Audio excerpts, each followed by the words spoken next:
First up here at 9 o'clock, let the hype begin. The Patriots touching down in Atlanta with a week now to go. Less than a week, in fact, before the Super Bowl showdown against the Rams.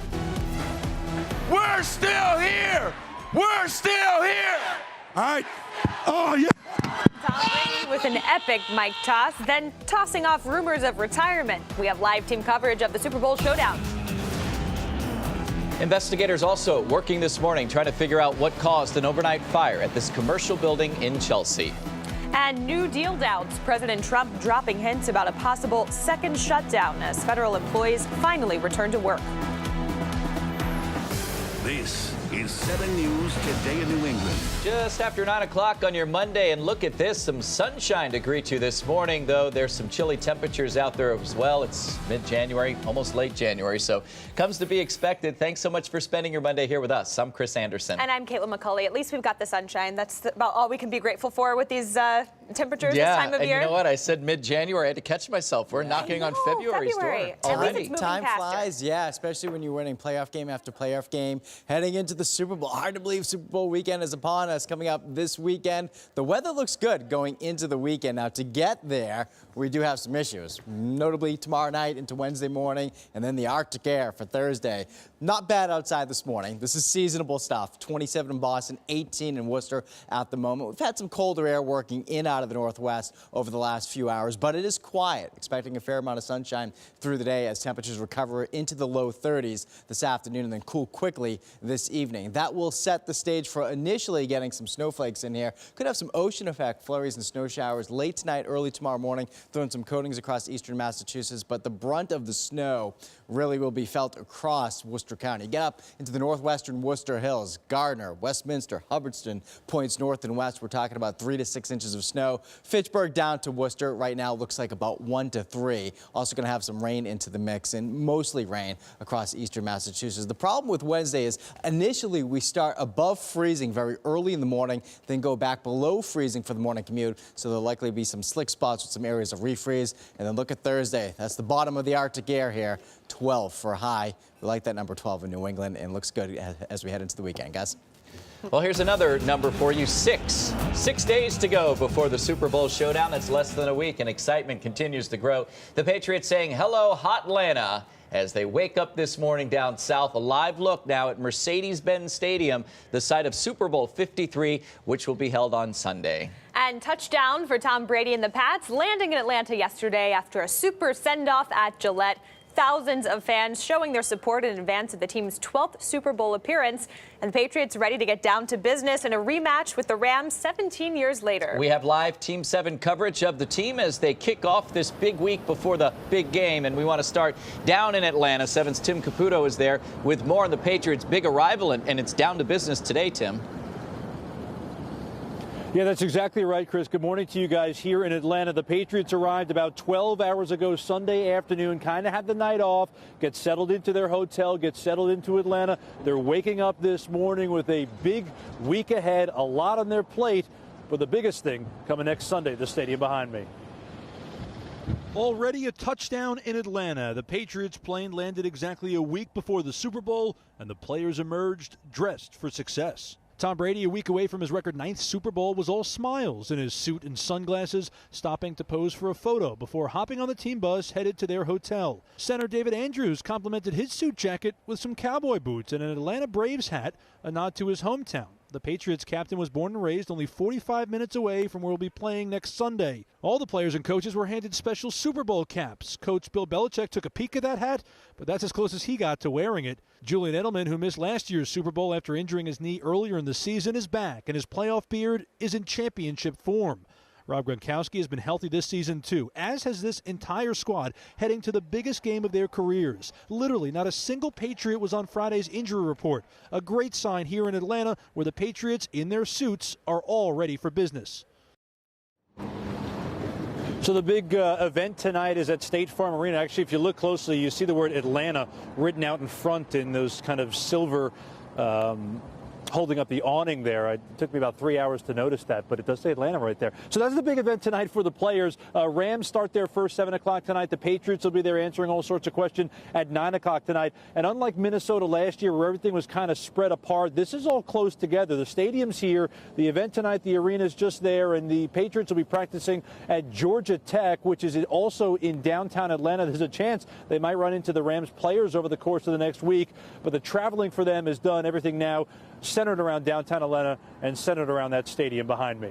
We're live this morning in Atlanta, Georgia. Tim Caputo, 7 News Today, New England. Tom Brady also addressing the ever-present rumor and question that he has to deal with about when he's going to hang up those cleats for good. His first Super Bowl win came against the Rams way back in February of 2002, and a lot of people have been thinking that another win this year over the Rams could be the perfect storybook ending. Not according to Brady. In a new interview, TB12 put those retirement rumors to rest in an emphatic way, John. Yeah, that's right, Chris. When you've been doing it for as long as Tom Brady has been doing it at the level that he's been doing it, people are going to wonder when it's coming to an end. And yeah, it's the question he can't escape. And you're right, he answered that question again, and all you need to know is 0. Is there any chance that this is your last game? 0. 0. Say it. I don't want to just say it. There's 0. Yeah, Okay. there's 0. I've said that for a long time. I feel like I'm asked that a lot. Pats fans, you heard him say it. Tom Brady isn't going anywhere anytime soon. Brady speaking with ESPN, putting any sort of speculation to bed early before the Super Bowl. Sunday's game will not be his last. And I feel like I repeat the same answer, but no I one know. wants to believe me. I feel but like one of the coaches in the AFC East, like trying to tell you, are you sure this is not your I know. not the end? I know. I just, I've set a goal for myself at 45, and like I said before, it's very hard to make it that far. I know how hard it was this year, and the commitment it takes, and hopefully I've learned from some of the things that happened this year to be better next year. But every year is tough. And after 19 seasons in New England, We're still here! We're still here! he's ready to lead the Pats into Super Bowl 53 down in Atlanta. At 41 years old, Brady is the face of the franchise, the GOAT, and set to win number 6. And with all the winning, with all the success, Tom Brady will be the first to tell you he didn't do it alone. That's Liz Live here at Gillette. John Coco, 7 News, Today New England. Had a lot of help from his teammates to get here and all those Super Bowls. John, thank you. And you'll want to keep it locked here on 7 News for continuing coverage. Live from Atlanta, Adam Williams, Tim Caputo, and the 7 Sports team will have live reports through Super Bowl Sunday right here on the news station. New this morning, firefighters in Chelsea battling a huge fire at a commercial building. The fire breaking out late last night on Park Street. Heavy fire and smoke pouring out of that roof there. Investigators are working to figure out what started this fire. And a gas scare causing concerns in Lynn. Dozens of gallons of gas spilled late last night. Investigators are still trying to find the source. 7's Carrie Corrado has the latest from Lynn. We're told that gas smell was coming from underground, and we're talking over 100 gallons spilling into the sewer system. I did speak with the fire department this morning, and they said they didn't find the source just yet, but this Speedway gas station is going to pressure test their lines. A gas leak in Lynn. We've been dealing all day, or much of the day today, with a strong smell of gasoline. Again, we got to stress that it's gasoline. It's not natural gas. It's been throughout the entire Washington Street, Monroe Street, Oxford and Andrew Street area. Firefighters have been trying to pinpoint the source of the strong smell. They say they detected the gas down in the sewer lines. We are getting some readings inside the sewer lines that are high enough to concern us. So we're opening up sewers, and we are about the process of trying to determine the source of this leak. Firefighters say they are not getting any extremely high readings in nearby buildings, but they are keeping a very close eye on it. We don't anticipate any danger to the public at all. As we said, we're actively taking readings in all these buildings around here, so we're not detecting any immediate danger to the public, but we're keeping an eye on it. We're not taking any chances on anything. Firefighters, along with many other agencies, are working hard since the leak is underground. It requires some extra help. Obviously, yeah, and that's why we need so many personnel and so many different agencies down here to help us open up the sewer lines, find out the path of the sewer lines and all that kind of stuff. So here's a little bit of a challenge, but we'll get to the bottom of it.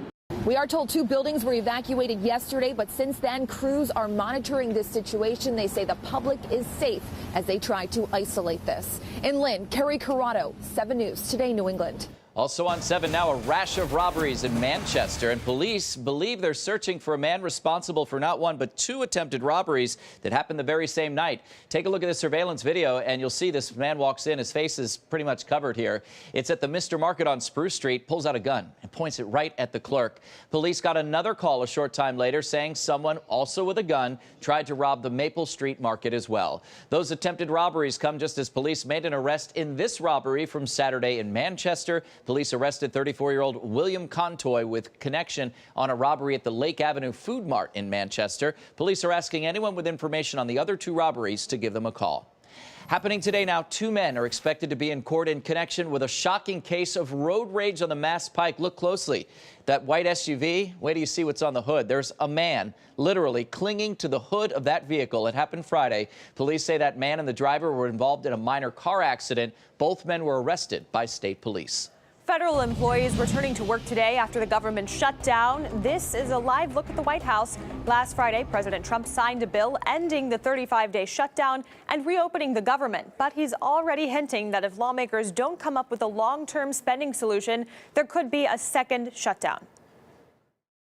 2019 started off rough for about 800,000 government workers. We went a month without any sort of income or any sort of knowing what's going to happen next. On Friday, President Trump agreed to reopen the government, which gets those employees back to work. I have a really fun job. I mean, we like what we do. However, we're just hoping and praying that we're not going to be back in the same situation in 3 or 4 weeks. the deal that ended the standoff only goes until February 15th. Republican and Democratic leaders have until then to come up with a border security proposal, and President Trump insists it includes money for his long-promised wall. I don't think shutdowns are good leverage. It's a lesson I've certainly learned in my time here. There's been 2 shutdowns since the time I've been there, and the aggressor in neither one was the winner. I'm certainly hope that we can get an agreement.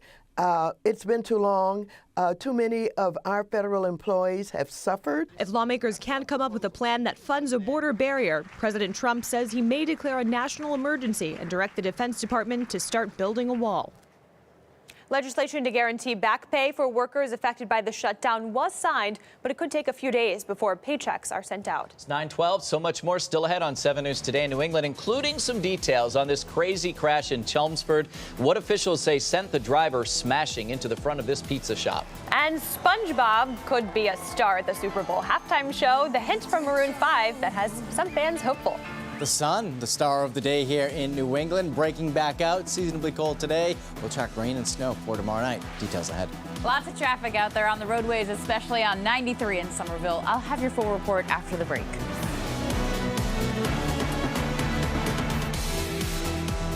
Now, 7 weather with meteorologist Chris Lambert. 9:15 on this Monday morning. Good morning, everyone. Seasonably cold start to the day, quiet start to the day. Some sunshine in Boston right now, 27 degrees. Your breeze is out of the northwest at 15 miles an hour, so there's a bit of a wind chill in place. With the temperatures running in the upper teens to low to mid-20s, with that breeze, wind chills are running into the single digits and lower teens at the moment. Right now, that breeze is strongest in Boston. A little bit of a breeze across Metro West, too, at about 9 to 13 miles an hour. And there's the wind chill in Boston down to 15 degrees.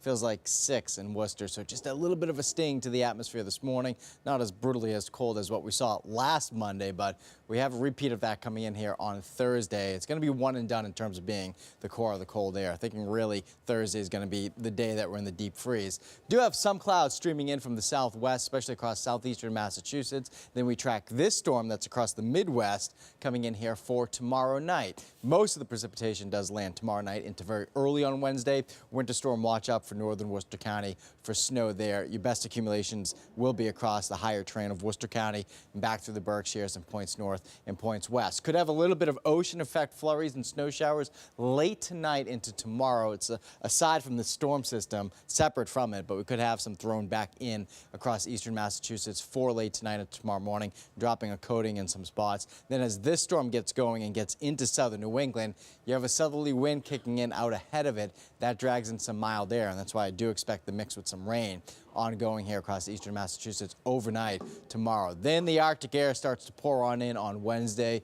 You'll certainly note the difference by Wednesday night as temperatures go crashing back to near 0 degrees. So we're going to have some spotty coatings of snow across eastern Massachusetts with this system, coating to an inch, 95 out to 495, and then 1 to 3 north and west of 495. Fitchburg, Worcester, 1 to 3. It's just west of there. I think you'll start to enter that 3 to 6 range. Cold blast of air coming in on Thursday. Really, the center of it is from Wednesday night into early Friday morning, and high temperatures on Thursday. Hard pressed to get out of the lower teens, and lows will be near 0 by the time we get into Thursday morning and again on Thursday night. How about the Super Bowl forecast down in Hotlanta?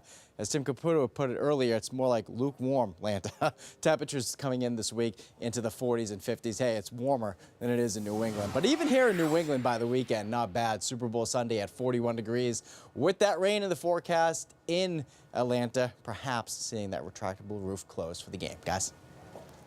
All right, time now for Fast Track Traffic with Elena Pinto. How's it going, Elena? Caitlin, good morning. Good morning, everybody. We'll start with a live look at the expressway. All of these cars coming inside the O'Neill Tunnel. It's still going to take you some time if you are traveling on the expressway this morning. One problem remaining on the roadways. It's up north in Chelmsford. Actually, you'll see on the maps a lot of red on Route 3 southbound heading up to the exit to Route 40. We still have delays there due to that crash that happened much earlier. Still some red from 128 into the city, but we do have some green creeping back into the maps. Your drive time on the expressway, about 40 minutes though. 25 on the Pike, 40 on 93. If you're taking the trains in, they're on time.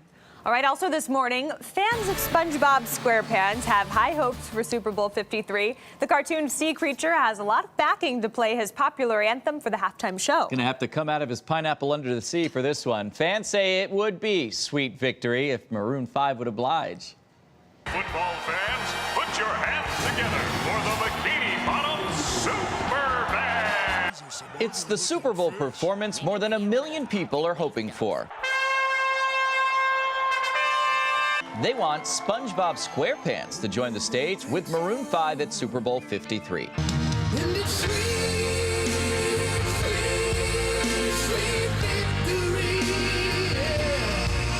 SpongeBob fans kicked off a petition on change.org, hoping everyone's favorite sea creature would have a chance to perform his epic song, Sweet Victory. The anthem aired in 2001 on Nickelodeon and has become a tune most young adults still remember from their childhood. Fans are now encouraging this year's halftime performers, Maroon 5, Travis Scott, and Big Boy, to include the song in their set and honor Steven Hillenburg, the show's creator, who passed away last year at the age of 57. Oh, who lives in a pineapple under the sea? And it seems like Maroon 5 may be listening to the request. Earlier this month, the band tweeted out this Super Bowl preview video with several random images in it, including a picture of SpongeBob.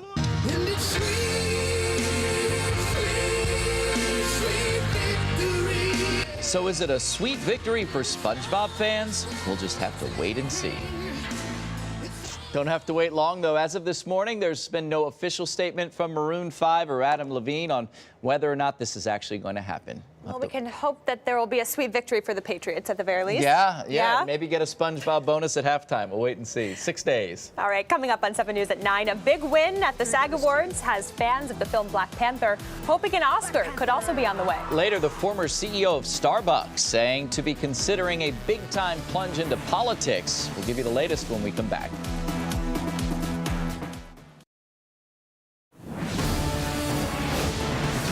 It was another awards night filled with surprises, the 25th anniversary of the Screen Actors Guild Awards. And for at least 2 actors, it could vault them to the front of the favorites at next month's Oscars. 7's Amaka Ubaka is here now with more. Maka. Well, Caitlin and Chris, several big winners during last night's ceremonies, including a historic win for Black Panther. And the actor goes to Black Panther. Yes. The all-black cast picking up the award for Outstanding Performance by an Ensemble Cast in a Motion Picture. And actress Glenn Close walking away with the award for Outstanding Performance by a Female Actor in a Leading Role for her performance in The Wife. Close beating out 4 others, including Lady Gaga, for the big win. And actor Rami Malek having a lot to celebrate. He took home the statue for outstanding performance by a male actor in a leading role as iconic rocker Freddie Mercury in Bohemian Rhapsody. Both Malek and Close also having the Golden Globe Awards, making them look like potential Oscar favorites. Legendary actor Alan Alda also taking center stage, honored with a standing ovation before he received a Lifetime Achievement Award. Alda, who recently revealed that he has Parkinson's disease, talking about how actors can help bring people together in his acceptance speech. It may never have been more urgent to see the world through another person's eyes. And when a culture is divided so sharply, actors can help, at least a little, just by doing what we do. And it was also a big night for Amazon. The cast of the streaming giants, The Marvelous Mrs. Maisel, took home 3 awards, including Top Performance by an Ensemble and a Comedy Series. Caitlin, Chris, back over to you guys. All right, well deserved. Yeah, a little precursor maybe to the Oscars coming up soon. All right, next up on 7 News Today in New England, a sweet treat that's designed to do more than just satisfy that sugary fix, and it's just in time for Valentine's Day. We'll be right back.